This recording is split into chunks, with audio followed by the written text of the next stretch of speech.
Hi, I'm Scott. Welcome to Synth Stuff, and no opening today because everybody hates them. I hate them. I don't know even why I have it in there because it looks cool or whatever, but I've been using the same opening for years and it's too long. I know Ben Jordan has a really great one. It just kind of goes, Ben and Gear. And it's like 2 seconds long. I should do something like that. Anyway, okay, so no opening. This is Synth Stuff in case you don't know about what you're watching. Obviously you do, or else you wouldn't have clicked on this. Today we're going to be talking about supersaws and how we can actually get a supersaw on the Montage or MODX or MODX Plus. So they all basically work the same. What is a saw? Well, Sawtooth is obviously just a standard sound that you can get out of a synthesizer. It's a very basic waveform that has lots of harmonics, which is why it's used so often. That's it. That's a Sawtooth sound. Roland invented this thing called the Supersaw, and of course, if you have a Roland anything, they, just like Roland does, they rest on their laurels and just keep putting the same stuff out over and over and over again. That's why you get a brand new Phantom today for $3,000, $4,000 that basically has the same sounds as the synthesizers you bought from Roland back in 1981. But now they're here nor there, but the Supersaw was created by Roland and everybody loved it, and so it's in every piece of Roland gear. This is what a Roland Supersaw sounds like.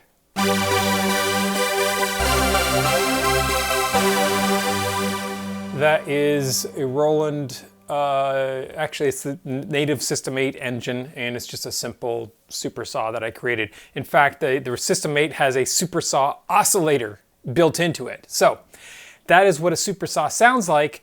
What is a Supersaw? Well, it's basically just a whole bunch of Sawtooth waves added together, and some of them are kind of detuned, which gives it a really wide sound. So instead of getting this, you get this.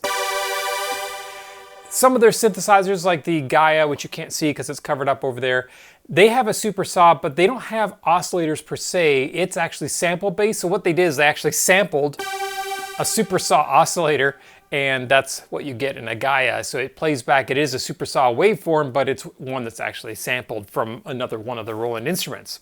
So how do we create that on the MODX or Montage? We can actually do that reasonably simply and get something fairly similar. I'm going to show you how to create a sound or a patch on this to actually accomplish that. Now, I am going to be doing a lot of work on the screen here, and I did have somebody ask me, how do I get the screen to show up on the videos so clearly? And what he's talking about is this. So I'll be demonstrating something. You'll see in the video frame, you'll see the actual Montage screen, and it's obviously not a camera pointing at the screen because otherwise you would see all kinds of reflections in there. So the Montage is basically a Linux computer. Inside, it's actually Linux running this, and you have a USB port on the back that you can plug in your memory cards. However, you can plug in other devices there as well. You can plug in a video monitor, for instance. So if you have a USB video adapter, USB 2 video adapter, you plug it in there, you can actually plug an external monitor into your Montage or MODX. And I know there have been people who actually created a monitor touch screen. So they basically duplicated this screen, this touch screen, on a large thing that they sat next to it, and then they could actually operate the Montage or the MODX on their larger touchscreen instead of trying to get the little buttons on there, which is kind of cool. So what I do is I have a USB 2 display adapter that converts the USB output into, I think it's HDMI, and then I just have an HDMI capture card on my computer that just records what you're seeing on the screen here. I'll put links to both of those items in the description below in case you care about this and want to do it yourself. All right, so let's get to creating the Supersaw. We're going to start by selecting an Init patch, and there's two types of Init patches that you can choose from here, and I'm just going to do a search for INIT, and we'll see we have the Init normal, which is AWM2, which is the wave, and then we have FMX. We're not going to be using FM on this. Of course, we have Init drum as well, but this is not a drum pattern we're doing. We're going to be doing a standard patch with just wave files or samples. We get a standard single part with a single element that has a piano. That's what our init patch is. So if we go in and edit that, we can see that it is set to Init normal. We have a piano patch in here. So we're going to change that. So we'll go in here and we'll click on name and we'll say category search. Now I have all kinds of other banks in here that you're not going to have. So I'm going to tell it to use the presets, which is the factory presets, to make sure that the ones I see here are what you're going to see on your MODX or your Montage. And now I'm going to do a search for saw. So here's all kinds of different saws in here. We have long saw, we have fat saw, we have some P5, which is Profit 5. We've got a SH101 saw. That's kind of nice. Let's see, a 303. But I think we'll use OB saw. That's a nice sounding saw, so let's use that one. Okay, so now we see the number is 2124 for this saw patch. So let's go into element 2 and we're going to do that same number, 2124, and you can see what I'm doing here. I'm going to click on element 3 and we'll click on the edit here and we'll say number and just type 2124 and we'll just do that for all of them.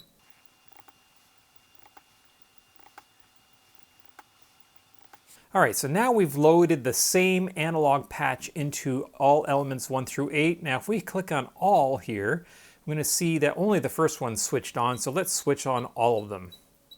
So now every time I press a key, it's going to play all 8 of these elements. You'll see them light up when I press a key, and it's really loud because it's playing the exact same sample 8 times at the same time. So 8 copies of that same sample. It's as if we were hitting this C here 8 times at once, and it's playing it all at once. So that's why it's really loud.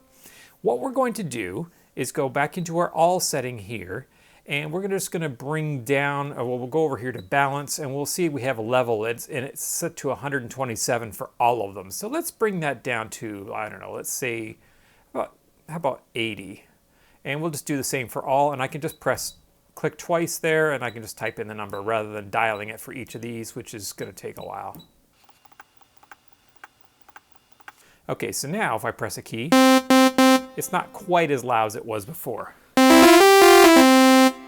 Okay, so the next thing we're going to do is adjust the tuning of each of these voices, because this is a digital synthesizer and it's playing 8 perfect copies of the same sample, so they all sound exactly the same. An analog synthesizer, each voice is a separate circuit, and each circuit is going to be tuned just slightly differently than the others.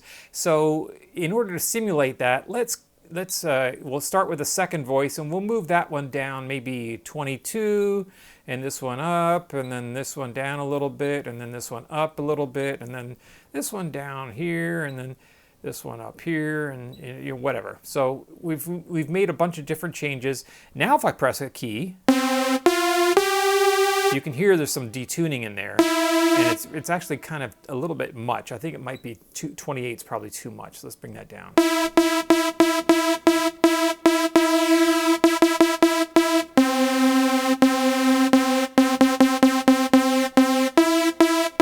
Okay, that sounds about right.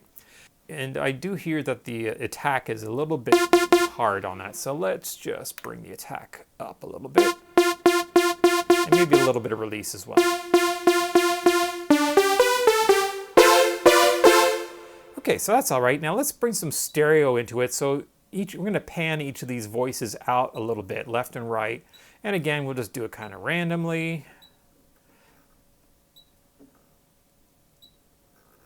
And now when we play it, especially if you hear headphones on, you'll hear the difference. So we've got this nice kind of detuned sound. All right, so what else can we do on this? Let's go into the common section and have a look at our effects. Now we have no effects assigned on an init patch, so let's throw, and this one we have insert effects A, which then goes to B, which then goes to an EQ. So in A, let's put in a chorus, because a chorus basically takes the same copy of the same sound and creates more copies of it. It's kind of what we're exactly doing with a Supersaw. So let's just see what we have in here. Well, that one sounds pretty good. Let's use that one. And we want to put something else in here as well. What else can we put in here? A phaser? No, maybe not. We could put a different chorus. That's too much. I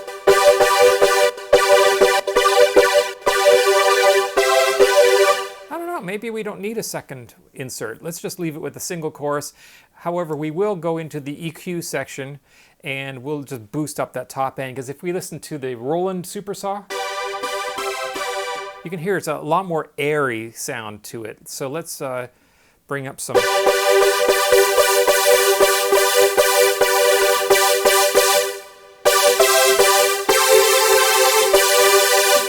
That sounds about right. Okay, so now we have basically what sounds like a supersaw. If we listen to the Roland, it's a little quieter, but it's similar. Now what we can do is if we take this first part and we say copy, and now we can copy that to part 2, and then we can say copy part 2 to part 3. So now we had 8 voices sounding on part 1, 8 on part 2, 8 on part 3. That's 24 voices every time I press a key, but we're not done. Let's go into part 2, and if we look on the part settings and pitch, you can see we have a detune section here where we can just bump up all of these voices, say 1 hertz, maybe 1.5, and then we'll do the same on part 3, except we'll do the opposite. We'll go to pitch and then we'll bump this one down, maybe 3. So let's have a listen to that. That sounds pretty huge. I'm going to actually have to turn that down a bit. That's a pretty massive sounding patch. Keep in mind that each of these parts, every time we press a key, is using 24 voices. We have 128 voices to work with here, which means that we should be able to get 6-note polyphony. That's right. Because of all the voices and all the different elements, this patch has a maximum limit of 6 notes of polyphony. So if I press down my sustain pedal and I press this high C up here, and now I play 5 more notes, you can see it actually steals away my 6th note because I don't have enough, actually 5 times 24, yeah, 128 voices. So we have 5 notes of polyphony, not 6. So that's why when I press my C up here and then play 5 notes, I get to my 5th note, and that cuts off my C up top because I've used up all my polyphony. So that's how we can quickly use up our polyphony in the Montage or MODX. So there we go. There's our Supersaw.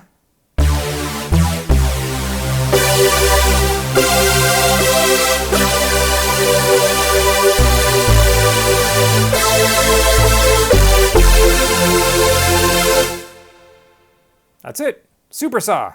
That's it. I hope you like what you saw. If you have any questions, comments, ideas for future videos, please leave them in the comments below. And of course, click like, subscribe, blah, blah, blah, all that stuff. You know, it really helps. The more you interact with the channel, the more you leave comments, or if you click like, or especially if you subscribe, it really helps show the channel to not only yourself in the future when we post new videos, but other people who have the same interests as you will then find our videos, and then they can benefit as well. And of course I benefit because I get more people watching the videos. So if you take just 2 minutes out of your time just to actually say, hey, I like this video because XXX, or just click like on it, and it really helps the channel out, and it helps me out knowing what videos you like, and especially when you comment on them, what you don't like, what you do like, and what I should be doing in the future. Because, I mean, I'm just sitting here in my own room and my own studio here, just coming up with stuff off the top of my head. So if you have something you want to see, please leave a comment below, and I'll do my best to do it, just like I did with the talking about the screen here today. All right, that's it. Thanks for watching.